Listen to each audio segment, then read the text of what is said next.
I al principi del programa ja els havíem anticipat que anàvem a parlar de literatura, a més de literatura adreçada als xicotets de la casa, que és bo inculcar-los ja des dels primers anys. I per això hem convidat a Quina Barba, que ha treballat molt dur este any que precisament avui acaba, per a que ens conte què és el que té ara mateixa en el mercat, entre mans i els nous projectes. Benvinguda, Quina. Moltes gràcies. Perquè ja ens has deixat així damunt la taula una bona mostra de tot el que has publicat enguany, però que encara tens més que això.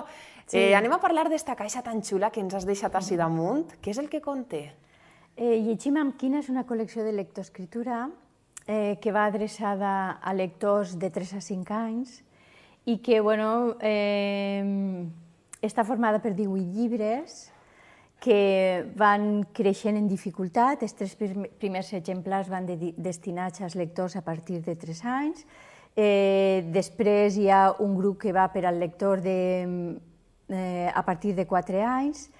I després ja he de dir que en el grup de contes que van dirigits als lectors a partir de 4 anys, a partir del número 8 introduïm la lletra lligada. Els 7 primers són sols amb lletra mayúscula i després ja comencem a introduir lletra lligada perquè ja hi ha xiquets que al finalitzar 4 anys ja comencen a familiaritzar-se amb la lletra lligada. Va també acompanyant un poc el recorregut escolar, no? Sí, la veritat és que quan l'editorial Bullent em va demanar si m'agradaria fer una col·lecció, perquè això és un encàrrec, si m'agradaria fer una col·lecció per a lectors de 3 a 5 anys, jo en seguida vaig dir que sí, però després me vaig trobar que és el més difícil que he fet en la meva vida. M'ha costat. Sí, escriure per a menuts me dona molt de respecte perquè has de tindre...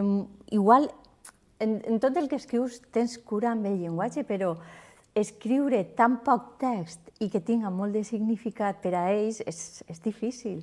I, així el que és la història d'uns alumnes que entren en l'escola en 3 anys i és tot el que viuen i els passa des de l'infantil, en 3 anys, en 4 anys i en 5 anys. És a dir, que els xicotets lectors van a veure també reflectits en les pàgines d'aquests llibres. Clar, perquè a l'hora de fer la col·lecció he sigut lliure. A mi l'editorial no m'ha marcat en res per a escriure-la. Fins i tot el nombre que hi ha de llibres ha sigut decisió meua. El que sí que vaig pensar era que havia d'escriure sobre un tema molt pròxim a ells. I jo vaig pensar que el millor era el que fan a l'escola. Cada dia, com que jo soc mestra, que és el món que més conec, i un poc representa tot allò que els interessa més dins de l'escola, com per exemple el moment de triar el nom de la classe, el moment de l'assemblea, que és on ells comparteixen i es treballa tota la part de la parla oral. Després parla de les diferències que hi ha de sexe, parla també de les diferents famílies, temes que són molt actuals perquè és el que ens trobem a les escoles, la immigració. Que es treballarà també a classe, d'altra banda. Clar, és que són tots els temes que les mestres treballem a l'escola. Treballes també els alumnes que són diferents, treballem la integració, després la por, el tema de la por, el dormir fora de casa. I la veritat és que està agradant moltíssim, està tenint molt d'èxit. Sí, perquè per això precisament volia preguntar-te, perquè ja fa un temps que està a les llibreries, està fantàstica col·lecció, i no sé quina és la resposta que has rebut, no sé si directament dels xiquets o de part dels pares, com han reaccionat davant d'esta publicació? Mira, a la meva escola, que s'està treballant la col·lecció, la veritat és que els xiquets estan encantats. I a més ho sé no perquè m'ho diguen sols les mestres, sinó perquè els xiquets m'ho diuen, que els agrada molt. Els agraden especialment aquells que parlen de la diferència. Per exemple, hi ha un dels llibres que més agrada, que és, crec que és el número... A veure...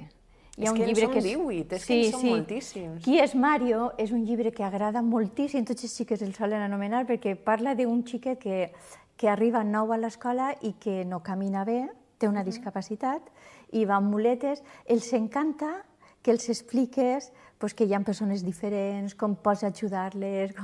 I la veritat és que l'acollida dels llibres està sent molt bona també per part dels pares i les mares, perquè la col·lecció no la pots comprar tota la caixa o pots comprar-la els quadrats separats. Conforme li vinga bé a cada un. Atenent al nivell de lectura que té el xiquet, perquè és un mètode de lectura global, que significa que no comences a introduir als xiquets en la lectura partint del treball d'un fonema, sinó globalitzat, partint del nom dels xiquets i xiquetes de la classe. Treballem el seu nom i des d'ahir van coneguent i familiaritzant-se amb els fonemes i arribant a la lectura. I és que és un missatge també que m'agradaria transmetre perquè tenim els Reis ahir al costat ja i, sens dubte, és un bon regal per a incloure'l en aquesta carta als Reis Mags i també per a compartir moments bonics amb la família, llegir-los conjuntament, explicar-los també als pares o als familiars què és el que conté cada llibre. Sí que és una lectura molt bonica per a fer-la amb els xiquets, els pares i les mares, perquè les mares del col·le m'ho diuen que els encanten als xiquets i a elles també. De fet, els 3 primers llibres de la col·lecció, que són els que tenen menys text per als xiquets, sí que en la banda de dins del llibre hi ha una xicoteta llegenda, aquest és el número 1, hi ha una xicoteta llegenda que és per a que els pares la llisguen als xiquets, és molt senzilla, frases molt curtetes, missatges molt clars, i és una manera d'introduir-los a conèixer els personatges. I després estic veient també colors molt vius, criden l'atenció, dibuixos també. Qui l'ha il·lustrat, Quina? Dibuixos molt xulos. Volia parlar de l'il·lustrador perquè és Pere de Besa, ell és d'Oliva també, com jo. Tot queda en casa? Tot queda en casa. I Pere és un il·lustrador que té un gran futur, perquè treballa molt bé i la veritat és que quan jo li vaig proposar fer el projecte, ell me va escoltar atentament, ell no va deixar, pràcticament tota la producció que hi ha és fruit del seu treball, jo no he incidit en res, en els personatges. Li has passat el text i ell ho ha desenvolupat. Sols sí que vaig donar uns missatges molt clars d'alguns dels personatges de la història que per a mi tenien una rellevància especial. Per exemple, Ivan és el meu fill. Ara té 20 anys, però és un dels personatges que té més protagonisme en la història i representa un poc vivències del caràcter d'ell.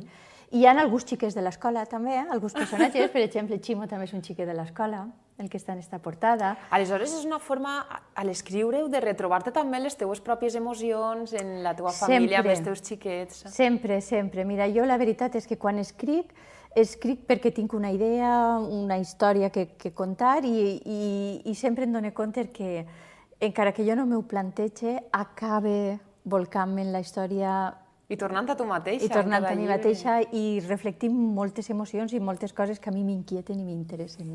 És així. Perquè tu, a banda d'esta col·lecció que estàs mostrant-nos ara, has fet una producció, m'han dit, durant 2012 amplíssima. Per a mi ha sigut un pas molt, molt important perquè fins al 2011 jo havia estat molt centrada en la literatura per a adolescents, que és on tenia més producció. I a més has tractat temes ben delicats. Ben delicats. Temes que no són fàcils de tractar però que algú els ha de treballar perquè són necessaris perquè els adolescents reclamen saber i necessiten que els orientem en temes tan delicats com són el bullying o el tema de l'anorèxia o dels plantejaments sexuals o el tema de l'abort. La veritat és que sí que han sigut temes que hi ha hagut persones que m'han dit és que escrius temes molt conflictius, però és que són els que m'interessen treballar per als adolescents. I el 2012 ha sigut un any en el que està molt centrada en la literatura per als més menuts. He fet un canvi molt important i he de dir que estic molt agraïda d'haver tingut l'oportunitat de treballar per als més menuts. De fet, ara estic molt capficada en projectes per a menuts perquè ha sigut treure de mi una part que tenia amagada i que m'agrada molt descobrir. I que també hi ha que destacar-la, perquè com d'important és inculcar també als xicotets des de 3 anys, inclús des d'abans, contar-los contes, inculcar-los en la lectura, en la literatura? Jo crec que és, no sols com a escriptora, sinó també com a mestra, és l'objectiu central. El ser capaç de que en les meues històries ells puguen divertir-se, descobrir que en la lectura hi ha tot un món de màgia que els pot ajudar a somiar, a viatjar, a conèixer. I la veritat que les escoles tenen un paper molt important en tot això, perquè sí que és cert que a casa els pares, les mares, intenten llegir amb els fills, però amb més hores passen a l'escola. I allí sí que els mestres i les mestres fem una gran llavor. Teniu una tasca importantíssima, també. Sí, sí que ho és. I a més és que es fa. Vull dir que en el dia a dia la lectura té un protagonisme molt important. Jo ara mateix en la meva escola estic sent protagonista perquè hi ha molts dels meus llibres en marxa, no? En les aules. Estic molt agraïda als meus companys i companyes, no? Per confiar en mi i posar aquests llibres de lectura, però si no estiguin els meus, estarien els d'uns altres escriptors, que vull dir que sí que és cert que la lectura té un pes molt important en l'educació. Sí que ho ves. Anaves a parlar-nos també dels projectes que tens, no sé si entre mans ja o almenys en ment. Què tens preparat? Mira, acabo de treballar en les correccions de Martina en los enredos de l'Hada Amarilla, que és una obra que eixirà en un principi en castellà, suposo que més endavant tindrà l'oportunitat d'eixir en valencià. La publica l'editorial Bromera en Algar Editorial i és una història fantàstica, m'he divertit moltíssim escrivint-la perquè hi ha molta màgia, però també hi ha un pes molt important del valor de l'amistat i de creure en tu mateixa i en els teus somnis. Ai, que important és això en la vida diària. Ja tenim data de publicació per a aquesta obra? Sí, crec que estarà a finals de febrer o a principis de març. Segur que abans de la Fira del Llibre. Ai, això és bona notícia també, poder presentar-la a la Fira del Llibre i és un escaparat important també.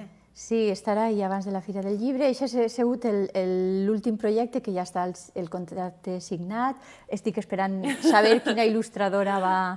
Si la il·lustradora a qui li hem oferit la història, que és una il·lustradora fantàstica, s'interessa i accepta també el projecte. Perquè suposa que els ha d'agradar la història que els ofereixes. I ara, en aquests moments, estic immersa en un projecte, escric una novel·la també per a lectors menuts i estic treballant sobre les ombres. És així un poquet. Però per la por o per el misteri o per la màgia que tenen també? Perquè ho podem enfocar ara. Anava a dir, no, vaig a intentar... M'està costant molt perquè és un tema molt important treballar el que és la sombra, el que representa, el significat que té la sombra de la persona, però voldria que fos una història de misteri, però sense que perguera el pes de la màgia. Aleshores, està sent difícil perquè ja dic que ser capaç de treballar en missatges tan intensos, tan importants, per a lectors tan menuts, és molt complicat. Però estem segurs que trobaràs la manera. Sí, jo ahí estic en la lluita. Per cert, que sí que volia convidar-te per a que vingues més avant. Avui ens has parlat de la col·lecció que tenim ací damunt i que tot el món pot veure, de 3 a 5 anys, però sí que m'agradaria que vingueres més avant per a parlar-nos d'altres coses que tens ara mateix a les prestatgeries de les llibreries i segons vagin publicant aquests nous projectes, doncs també que ens el contes ací al magazine. Estaré encantada. Moltíssimes gràcies i felicitats per el teu treball i ojalà que els menuts posen molts desitjos en aquesta carta als Reis Mags que tinguen forma de llibre, que això sempre és molt important. Gràcies.